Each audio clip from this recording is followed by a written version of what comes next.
నానీలు ఈరోజు చదువుతున్న గిజిగాడి నానీలు.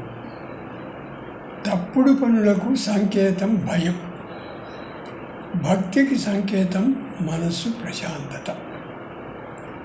కంటికి కనిపించని సూక్ష్మజీవులు ఎంత చెరుపు చేస్తాయో,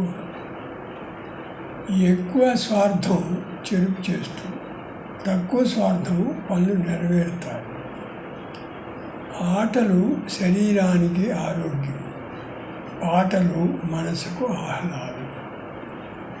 ధైర్యంతో పనులు నెరవేరుతాయి, అదే అధైర్యమైతే పనుల్లో ఆటంకం. సముద్రం నీటిమయం, నీరిస్తుంది ధరిత్రికి పవనుడితో కలిసి. ఎలక్ట్రానిక్స్ ఎంతో ఉపయోగకరం, కానీ వాని వేస్ట్ అంత నాశనకరం. ఛందస్సు లేకుండా 4 పాదాలు రాయటమే నానీలవుతాయా? ఉత్సాహం ఉరకలేస్తుంది, మరి సాధించారుగా ఘనకార్యం. సూక్ష్మజీవులు వేరే జీవులను అంతమొందిస్తాయి, భూమికి భారం లేకుండా. విద్యార్థులు వెలిగిపోతున్నారు, చదివి అలసిపోయారుగా. కోటీశ్వరులైనారు కొందరు ఉద్యోగులు, లంచాలకు అలవాటు పడ్డారు.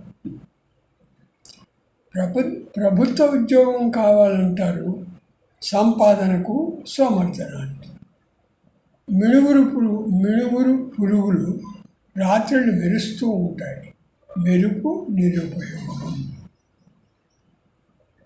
దీపం వెలుగునిస్తుంది, అగ్ని దహించేస్తుంది. రెండూ అగ్ని, కానీ తేడా ఎంతో. సాధనతో పనులన్నీ సాధ్యమే, శ్రద్ధా నైపుణ్యాలతోనే సఫలమవుతాయి.